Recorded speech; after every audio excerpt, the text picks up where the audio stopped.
Draft season is here, or at least the college football season is here. Joining us to talk about it and more is our good friend, the executive director of the Senior Bowl, Jim Nagy, who's in Mobile before his travels begin for college football season. Their watch list for 2024 just came out. Jim, thank you so much for being with me. How has your quote-unquote off-season treated you? Hey, John. It's good, man. It's football's here.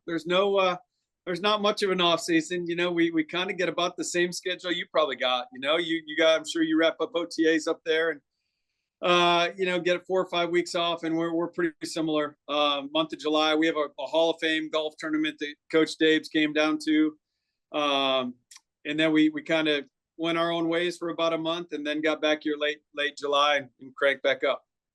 Yeah, and by the way, your watch list is impressive. Congratulations on figuring out what team all these players are on and whether or not they're actually seniors, because it's impossible. Okay, so a couple things. One, we were at 720 players. I hated having that many. We're usually under 500. I like to keep it under 500. Again, I just don't like filling guys with a lot of false hope, right? But this is a weird year with the COVID year. The reason the number's so big is the extra COVID year. A lot of guys have used that, so the class is bigger. That's one thing. I think NIL money is keeping guys in school, which is a good thing, a really good thing. I want to say we got some numbers from the league office over the summer. I think this thing with the juniors peaked in 2019. There was over 140 juniors came out in that draft, and then this past year, I think it was somewhere down in the 70s. So it was almost cut in half, which is great, man. Like a lot of these players were making decisions. They were making decisions for their family, right? Like for a family hardship situation that maybe wasn't the best football decision for them. So now, I mean, that to me, that's the best thing that's come out of NIL, is that these guys can take care of their families and really stay on track with football and make the right decisions when it comes to their football. But what that's done is create this huge, ridiculously big 720 person watch list. So, and you're right. Like the hardest part for our in-house staff is, we had all the scouting assistants, our DFO, like everyone was Googling and going to all the bios and making sure we're on the same page. And we still put out the watch list. And because of Portal, we probably had 4 or 5 schools reach out and say, hey, this guy's not even at our school anymore, because we like to give the SIDs kind of a heads up so they can make some graphics and help us promote the watch list thing. And yeah, we had about 4 or 5 guys that were now somewhere else, so we had to clean that up before we put the list out the other day. All right, so 720 guys. We have plenty of time here, so let's go player by player, Jim. No, I'm just kidding. Basics. Besides the size of the list, how does this group of players compare to some of your watch lists of years past since you've been with the Senior Bowl? I will say, everyone wants to talk about quarterbacks, so we can start there. It is a much bigger list than normal. On an average year, I would say that realistically, there's probably 10 to 15 guys that if they play well will be in consideration. I really think that number is closer to 25 this year. We've got so many guys in new places, which is a weird spot. Like we liked Brennan Armstrong a couple years ago at Virginia. 2 years ago, last year, new staff comes in. It kind of didn't go really well for anyone on the Virginia offense. So now he's at NC State. He's replacing Devin Leary, who is now at Kentucky, right? We're all going to be watching Notre Dame this weekend, then play Navy, and you're going to see Sam Hartman, who we're all used to seeing in a Wake Forest uniform and a Notre Dame uniform. So, and then last year we invited Bo Nix and Keaton Slovis. Bo Nix at Oregon, who is going back to school right now. He's our top graded quarterback. But we invited Keaton Slovis from Pitt, and he went back, but he didn't go back to Pitt. He went back to BYU. So a lot of unknowns at quarterback. I would say positions of strength, offensive line, particularly tackle, which is good news. It's music to the ears about everyone in the NFL, because I don't care who you are outside of maybe like the Eagles and a couple other teams. I mean, everyone's looking for offensive line depth. And the interior defensive line is a really strong group this year, at least compared to the last couple of years. That DT, the one techniques, the 3 techniques, it looks like it's shaping up to be a really good senior class. Yeah, and that's frankly been, I think, a shallow class in the last few drafts. So I think it's time It that has. some of those guys have kind of come along. Every year you get position groups where they're frankly guys just come out as underclassmen more often. As you take a look at this list, are any positions maybe a little bit more bare because maybe we've had a lot of underclassmen come out early? I know cornerbacks is usually one of those groups. Yeah, corners is one of those groups, John, but I'm just getting into that group myself right now. Like our staff has graded all those guys, and I'm trying to watch everyone 5th round and higher on our board. And I work from quarterback across our board, which goes from offense to defense, and I end up in the back end. So I just got to the secondary, and I kind of like this cornerback group. I really think there's some good players in there, and we saw some guys last year kind of rise up out of our game. Josh Brents from Kansas State ended up going pretty early in the second round to the Colts. I think we're going to see a good corner class. I would say, I think the last couple off the ball linebacker groups has been thin, and it looks kind of thin again this year. That's been a hard position for us to find.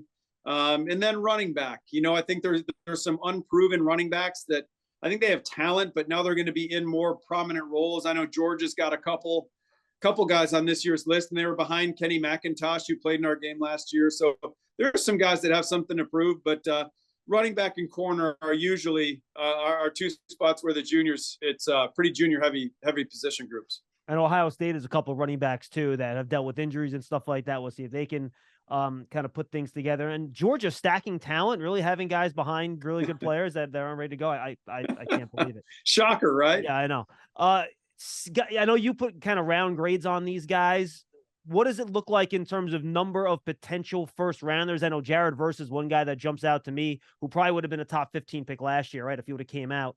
And he's someone that I know was around. If you don't want to do names, you don't have to. But how many guys do you see on your list that either now have a first round grade or you think could rise by the end of the year to be potential first round picks? Yeah, I mean, I would say at quarterback, Bo Nix might have a chance. He and Hendon Hooker were the two guys at quarterback for us last year that when we started this process last year on the watch list, we had them in the 4th round. And Bo and Hendon were the two guys that ended up in day 2 for us. Everyone else we still had day 3 grades on. So maybe Bo. I don't know if there's a running back that's a senior running back that's going to get into the first round. I think at wide receiver again, maybe Ro Madunzi at Washington. There's a couple offensive linemen in that group. Defensively, Jared Verse on the edge for sure. Maybe a couple of the interior defensive linemen might get there, and maybe a couple of these corners. So, senior wise, like I saw Dane Brugler put out his top 50 this year, and I saw Matt Miller put out for ESPN, put out his mock first round. I think Matt had 4 or 5 seniors in his mock first round. Dane had a handful of seniors in that top 50, which I like, John, because when the media gets on these guys as first round picks, when the agents try to convince them not to come to Mobile. So I do. I think there's a handful. I think right now, like if I had to ballpark it, maybe 8 or 9 guys overall across the board that could end up being first round picks. You mentioned the quarterbacks briefly before. I think Dane had 20 to 25 senior quarterbacks as potential drafted players. Is this the deepest group you've ever seen? It from pure depth, yeah. And again, a lot of those guys, a lot of them are unproven, or they were proven at other places, and now they're new places. And so if they were really proven, why would they be at another place? So there's a lot of uncertainty. I would say, Bo Nix is pretty solidified, is probably a day 2 player. I think Jaden Daniels from LSU for me was the most improved quarterback in college football last year from beginning to end. I think everyone's on Joe Milton right now at Tennessee because he's got some Anthony Richardson to him in terms of the high-end physical traits. I mean, he basically did exactly what Anthony Richardson did a year ago at the Manning camp this year. He launched the ball 85 yards, and then he did a backflip. So I don't know if he was taking that script exactly from Anthony Richardson, but he basically did the same exact thing. So we'll see where Joe Milton goes in kind of his first year as being the guy at Tennessee. And that's different than maybe coming in and playing in the bowl game like he did and playing really well against Clemson. And I think he had 1 start at the end of the year too. But, he and I talked about it at the Manning camp this summer. This is a new year. It's your team. So, people are going to be gunning for you. They have the book on you now. They've been studying you in the offseason. So big year for Joe Milton. But, yeah, it's definitely the deepest class. It's going to be a hard class to cut down to 6 players. I know that for sure. That's not going to be easy. For our FCS fans out there, Division II, Division III fans, Jim, you do a great job of making spots in your game available to guys that are not FBS players. Is that a deep group this year? Are there a lot of guys? Who are some of the guys that your scouts have really liked that maybe fans, if they watch some of these lower conferences or lower divisions, they might want to keep an eye on? Yeah, unfortunately, I think the NIL's done some really good things, like we talked about, helping some players out. I think with the portal in NIL, it's pulled all those small school players up, whether that's to Group of 5 or all the way up to Power 5. This year's watch list, it was really hard, to get a lot of small school players on there. Quite frankly, I mean, we're usually when on our roster every year, at least over the past 5 years since we got here, I mean, we're usually in that 8 to 12 range of FCS D2 players in the game. And man, right now, if we had to pick a roster, maybe 3 or 4 guys. So wow. It's quickly cutting into that group. So hopefully some of those guys that stayed at that level raise up. I would say this, like there's a big tackle at Yale. I know Kieran's his first name. I'm a stickler on getting people's names right. So the pronunciation, I do not want to butcher this young man's name. I should have brought the tag down from our board and just shown you the name. Then there's an edge rusher at William and Mary who we've got a pretty high grade on right now as well. But overall, that number's down, unfortunately, because I love the small school aspect of our game.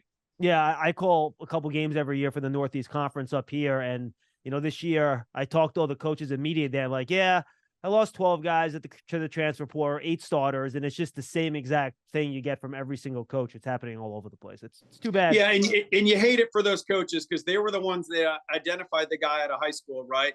They're the ones that put in the time to develop him at his position. And then you get him to the point where he could be a draft pick and help your school, help the profile of your recruiting and whatnot.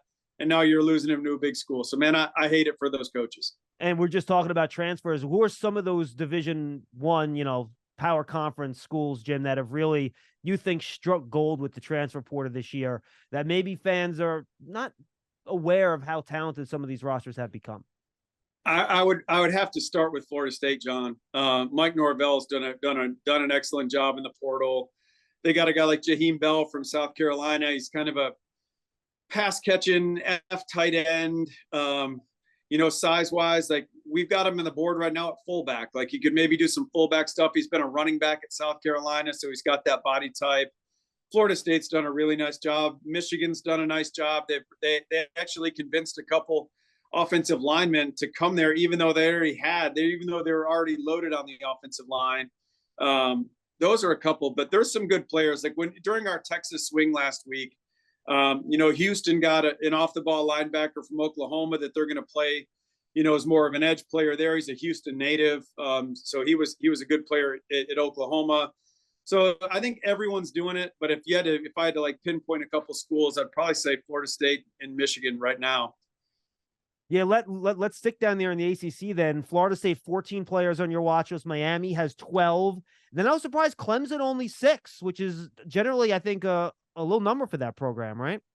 Yeah, and I probably should have mentioned the Canes. Mario Cristobal did a nice job really, really getting their offensive line in shape, right? He got a center from Matt Lee from UCF, who's a draftable player. He got Javian Cohen from Alabama, who's a draftable guard. So they did some good work on that offensive line because they're going to have to protect Tyler Van Dyke at quarterback. 6 sounds low for Clemson for sure. I think a lot of their best young talent is their younger classes. So that seems like a low number. And yeah, Florida State's pretty loaded.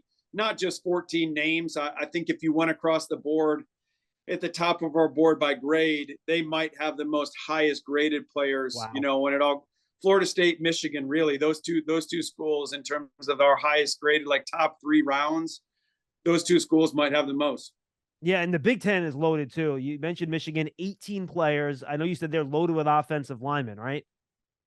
They are. Jim Harbaugh made a comment that he feels like they could have 20 players drafted, and I've been asked about that because that's my school. I went to school at Michigan, and so I've done some local Michigan media stuff, and they've asked me, is that realistic? And it sounds crazy, right? Because I think Ohio State held the record forever. It was 14.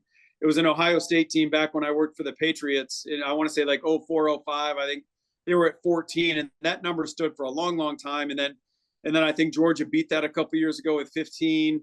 So it sounds nuts that Jim's saying they could have 20. But when you really break it down, they've got 7 offensive linemen on the watch list. They've got, 2 running backs, Blake Corum, Donovan Edwards. They've got a transfer tight end from Indiana. They've got 2 wideouts, Cornelius Johnson and Roman Wilson. They've got the quarterback, J.J. McCarthy, if he comes out. And so I think I just named about 14, 15 guys, and that's not even including the defense. So who knows? Maybe they could get there. That's certainly Michigan's had a really good roster the last 2 years. They've made the college football playoff. This might be Coach Harbaugh's best team. Yeah, and Ohio State is no slouch either, and they're going to try to knock Michigan off. 12 players in your watch list, and then 2 other Big Ten schools, or I guess we used to call them the Big 20 now, right? Ohio State with 12, Penn State with 13, Illinois with 11. So the Big Ten has plenty of talent again this year, don't they? Yeah, no doubt. Ohio State's always going to be loaded. They do a great job in recruiting and developing their guys, and they've got a lot of high end guys too. That's another school. We've got a bunch of Ohio State guys near the top of the board. Penn State always does a great job. We've had a lot of players in the game from Penn State, and really what Brett Bielema has done at Illinois. That I'm glad you mentioned them, because we had 3 other DBs committed last year. Sidney Brown and Quan Martin ended up here in the game, and they went on day 2. We had our guy here. Geez, it's ironic his jersey's sitting right here. We had nice. We had Witherspoon come into the game last year, and then our guy Daniel Jeremiah, as soon as he puts Witherspoon as his 5th best player in the game back in January, then I magically get a call from an agent that Witherspoon's not going to play in the game. So, but no, Brett's done an awesome job. They got a couple defensive linemen this year that are up there pretty high on our board, and some other guys, a couple offensive linemen. So they're good in the trenches, as you would expect from a Brett Bielema coach team. But yeah, Big Ten. I mean, it's going to be SEC Big Ten every year in the draft. I mean, those 2 conferences kind of lead the way, so it would make sense. They have the most players on our watch list. All right, so let's jump now to the SEC. Jim, we'll hit a couple teams here. Tennessee, 19. Ole Miss, 20. LSU, 16, leading the way. And, I mean, no surprise the conference is stacked, but those 3 teams really stood out to me. Yeah, Ole Miss had the most overall. So again, I'm not saying Lane's team's going to win the SEC, but that number was so big because they had a lot of guys come in from other places, and talking to their staff, they feel good about some of those guys. So it was, we're just kind of keep staying in the boat with some of those guys, watching their, a lot of group of 5 guys. They pulled a lot from the group of 5. So we just want to kind of wait it out and see what those guys look like there in Oxford, and LSU, I think, is loaded. I know they didn't win the media tally for the preseason SEC media on the Eastern side. That the Crimson Tide still won that vote. And I did have a vote. I went to SEC media days. I didn't vote though. I just told a group of Alabama fans today at a luncheon that my pick would have been LSU. I don't think they're Joe Burrow's LSU team in terms of like high end draftable talent. But they got a lot of good players coming back, and because of Jaden Daniels, I think that's where the difference for me is with LSU and Alabama. Alabama's right now still auditioning 3 guys for their starting quarterback job, and LSU has Jaden Daniels entrenched. So to me, that's the difference. I think LSU is going to be a really good football team. And then I was surprised to see Auburn with 14, Jim. Yeah, and again, they hit the portal hard. Hugh Freeze hit the portal hard, so kind of the same rationale as we were with Ole Miss. I told that room was kind of split today, Alabama, Auburn, that I spoke at. And I got asked how Auburn was going to be. I have no clue. I know Peyton Thorne, the quarterback from Michigan State, I don't think he's going to lose them football games. He's a really solid player. He's played a lot. But they've got 4 new pieces on the offensive line. They went on the portal, hit the portal hard there. They've got a bunch of new names at wide receiver. They've got a kid Hooks from Jackson State, who we kind of like, kind of a bigger receiver. But a lot of unknowns. The one thing I do know about Auburn is they could have 3 or their 4 DBs here in Mobile. Both outside corners and their nickel are really good players. So they're good on the back end, where Auburn's maybe a little different this year. They don't have any, big name guys up front on the defensive line, and that's where Auburn's kind of made their hay over the years. We had Derek Hull in the game last year, I think Derek went like 36, 37 to the Seahawks. I forget where he went, but early in the second round. I don't know where they're going to get their pass rush from, but they are going to be able to cover people on the Plains this year. You mentioned you took a trip through Texas. The Longhorns, they are a talented team. I know the quarterback room especially, but they're really going to try to compete in that conference, and I think they got a shot at it. I mean, yeah, they kind of had like they were hosting like an NIL night for all their big donors inside the stadium. The night I was there for the practice, and they did a lot of scrimmage type stuff. And man, you're right about those quarterbacks. That there can't be a better room in America than what Sark's got there in Austin, and they do. They've got some. This team is where I think Sark thought he hoped it would be. When he took the job 3 years ago. They've got two defensive tackles, Sweat and Collins, who are really good players up near the top of their position groups for our game. They've got a middle linebacker, Ford. They've got 5 DBs. They got a nickel, Barron, who's a really good player. So yeah, and they're loaded at wide receiver now. They've got a transfer from Georgia, who's a younger guy, not a Senior Bowl guy, but Jordan Whittington at wide receiver. They are going to be able to throw the ball all over the place. They lost Bijan Robinson. They lost Roschon Johnson, who I think is going to be a good player for the Bears this year. But I don't know if they're going to have to run it. I think they're going to be able to chuck it all over the place and score a bunch of points. We haven't mentioned Georgia. Do they have a bunch of seniors that were hiding behind guys that came out to the pros that are now going to show up and be like, oh, wow, these guys would have been the best player at that position on like 98% of the teams in college football? They do. I mentioned it. They've got a couple of running backs that were behind Kenny McIntosh. They have a quarterback, Carson Beck, who, he's only played in garbage time the last 2 years behind Stetson Bennett, but we watched 21 and 22, and the garbage time in 22 is a lot better than it was in 21. So if he makes that jump, he could be a draftable player, and he was a really highly thought of kid coming out of high school. They're good on the offensive line now. They've got the center Van Pran is going to be an NFL starter. Xavier Truss, one of their guards, is going to be an NFL starter. They've got a young tackle. I mean, they're good, man. They've been, again, on defense. You could go to that side of the ball, and they've had guys just kind of chomping at the bit to get on the field. So they're just reloading. They're not rebuilding. They're just reloading in Athens. All right, real quick, 2 teams in the Pac-10, Jim, that jumped out at me. Oregon with 17 players, and then Lincoln Riley at USC with 14. Yeah, Lincoln's done a great job, really building that thing, and it helps when you have the Heisman Trophy winner at quarterback. But I'll say, he's going to get great protection. I think they have 3 or 4 guys on our watch list on the offensive line, 3 or 4 draftable guys up front, so they will be able to protect Caleb Williams, and he'll be able to do his thing. And then Oregon, they have some really good players, like Jordan Birch in the transfer portal from South Carolina is a really toolsy, great testing defensive lineman. So yeah, I think Dan Lanning is ready to, with Bo Nix, right? You got the quarterback, and I think they've plugged in some pieces. I think that D line is going to be good out west. I think they're going to have a hard time blocking Oregon's D line, and really Washington's kind of loaded too with Michael Penix at quarterback. They got 2 wideouts, like I mentioned, Roma Dunze. They got McMillan there at wide receiver as well. They got some guys on the offensive line. One of their left tackles, one of the best offensive linemen this year's class, senior wise. Troy Fatanu. So they're good, man. Sadly enough, like ironic as it is, like the Pac-12's falling apart right now, and some of these teams are going to be, there's going to be some good football played out west this year. Now, Jim, I want to ask about a couple guys on the Giants here before we say goodbye. They have a couple Senior Bowl players, or a few that they drafted this year. John Michael Schmitz, obviously, and Eric Gray, 2 of the guys that attended the game. What should Giant fans expect from those guys in year one, where you can be swimming early, but I know you're big fans of the players? Yeah, I think John Michael he's equipped to come in and play at a pretty good level right away. Again, you're plugging him in at center, and there's a lot on a center. The nice thing is he's got a super smart quarterback in Daniel Jones who knows what he's doing. He's not going to have to carry the load by himself. But I think John Michael's used to being a center, right? I heard the Giants offensive line coach talk about that a little bit. They've been playing guys there that are good players and have done a decent job in there for them, but they haven't had like a guy that's a center, right? And that's what John Michael is. So I think he'll play at a pretty good level as a rookie center. And so that's a good one. And then Eric Gray, I think that I know they were really excited to get him where they got him, whatever that was, 5th or 6th round. 5th round, yeah, 5th. Yeah, I know.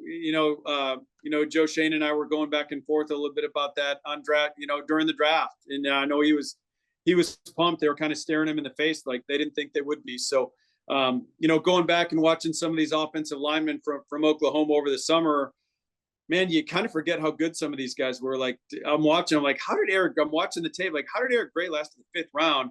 And I think that just it validates what's going on at the position right now. You guys lived it over the summer with Saquon. The franchise came to a point where, I'm glad there was a resolution to that thing. But man, guys like Eric Gray shouldn't last in the 5th round. Like comparatively at other positions, he's a way better player as a running back than other guys at their positions were in the 5th round, if that makes any sense. So he'll be a good change of pace back, man. The one thing he can do is make people miss and do it really well. So in the pass game and the run game, get the ball in his hands, he can create. And so he's a really cool complementary back. He's not the power guy that Saquon is, but in terms of having a shifty guy that can make people miss and get him in space. And I know Dave's can do that. He's going to figure out a way to use his playmakers. He's kind of for I know everyone's getting ready to do their fantasy drafts. Eric Gray is kind of a cool, like late round at the end of the draft to like get him on your roster and see what Coach Dayball can do with him. 100%. And I thought I read this, correct me if I'm wrong. Did you guys extend the Senior Bowl invite to Trey Hawkins, the corner out of Old Dominion last year? Or was that bad information I found on the old internet? No, it was bad information. No, we did not. I actually saw Trey play. ODU came in here last year and played South Alabama like late in the year, like Thanksgiving weekend. And we had Nick Saldiveri, one of their offensive linemen. So I went to the game to meet Nick. And I remember their coaching staff was really talking up Trey.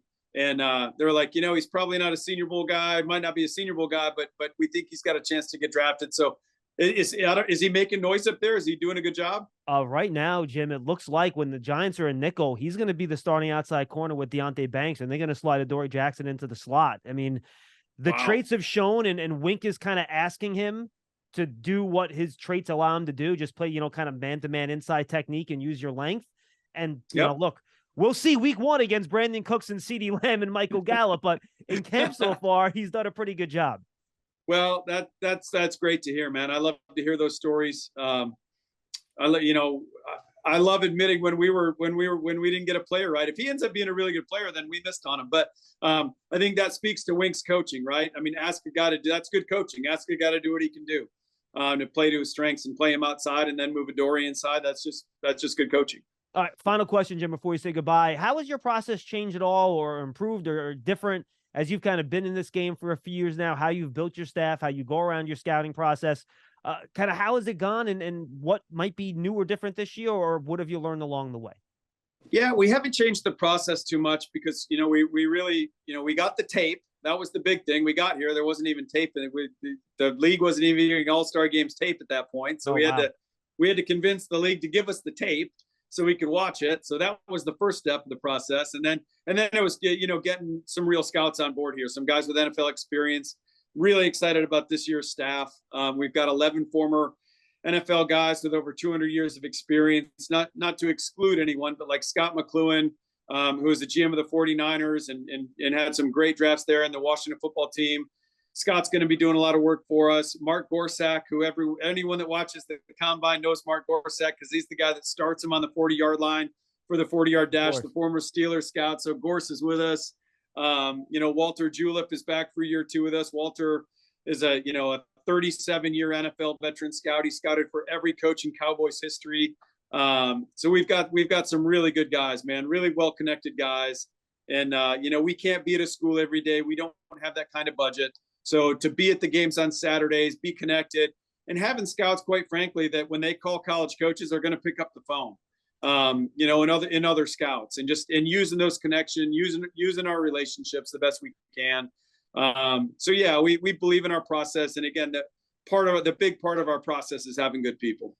No question about it. Go to seniorbowl.com/watch list to check out the watch list. Over 700 players. It's fantastic. And Jim, you've done a great job of making the Senior Bowl something people are now paying attention to more than just, 2 weeks in January, right? So tell the folks everything you guys are doing down there, anything they should know about as the college football season and the draft season really starts to kick off here. Well, John, thanks for saying that. I will say this, if you're not following us on Twitter and you still want to, if you don't want the draft to jump, you're get on you late in January. If you want to follow this thing and be ahead of the curve a little bit on your friends, follow us on Twitter. my thing is Jim Nagy _ SB. So what we'll do is, I just reference our scouting staff. We'll be at, 12, 13, 14 games every single Saturday. And what our scouts do, they're down on the field during pregame, and they're getting right up in the pregame warm-up. So when the DBs are pedaling and, breaking on balls, like we are right up there. When the offensive linemen are down there getting in their pass sets and going through their pass set stuff, when the receivers are running routes, we try to bring the fans down to the field with us, because a huge part of the evaluation process is the body type and what these guys look like. And you can't see that really on TV. So we try to get our guys right up in that stuff. And then they send the videos to me from the field. They shoot it right to me, and then I'll post it from my handle. And we're posting about 30 to 40 players every Saturday. So, and I'll put a little scouting report with, for each guy and kind of what we feel about those guys. And really, John, one of the most rewarding things over the last 5 years is that I've had feedback from GMs that, what Joe Shane's life is like. I mean, you see him on the road, you travel with him. He doesn't have a ton of time to like sit and watch college tape during the fall. So I've had GMs tell me, Jim, every Saturday night, part of what we do after we have team meeting or team snack or whatever, I get back to the room, like I'll go to your Twitter feed and I'll scroll, and I feel like that's, at least I'm getting some work on the college side done that year. And I can't tell you how much that means, because, we're really trying to do this for the 32 teams and the scouting departments. That, I mean, to have GM say that they do that means a ton. So if you're a fan, if you love following the draft year round, give us a follow. And so when we get to Senior Bowl time, Combine time, you'll have a huge jump start on this year's class. And are you guys going to have the NFL staffs again, the two full ones, or are you going to have the mix and mash again? So that was decided this summer. Our game and all the other all-star games that the league is affiliated with are going to have the mixed staffs. Okay. I think it How'd worked that really go good for you, by the way? Did you like it? I did. I had some apprehension. I let the league office know that. I wasn't real happy with it. Because, for 73 years, we had the full staffs, and it's kind of part of what the Senior Bowl is all about. Right. So I wasn't, thrilled with it. But once we got the groups down here, it was really a cool experience. And again, selfishly for me, I mean, I loved connecting with a lot of these young coaches. And to see those guys grow in new roles was really cool. And I think we had like 6 guys within about a month of the Senior Bowl, like get jobs, either promotions at their current place or new promotions elsewhere. So I think the league saw that, and they're like, wow, this is a good model. So that's what we're going to have. And again, now that we've been through it, it was really cool. Really, our apprehension, not to like go off on too much of a tangent, was when we had the full staffs, they brought everybody. They brought the whole football operation. So the PR guys came, the trainers came, the equipment came. And now we had to figure out how to do that on our own, right? So we had the equipment staffs from Georgia and LSU come in. We partner with the Andrews Institute, Dr. James Andrews, who operates on all these NFL players. We're lucky. They're in our backyard in Pensacola. So they came in to do the training. So we went through it last year. We figured it out. And it ended up being a really cool thing. Well, good to hear, Jim. Enjoy the season. Enjoy your travels. And we'll talk to you again as we get a little bit closer to when people start focusing on the draft, man. Have fun. All right, John. Good luck this year, man. Good luck to you. Appreciate it. Jim Nagy, Executive Director of the Senior Bowl. Thanks for joining us on draft season. Tony Pauline rejoins us next week. We'll see you then.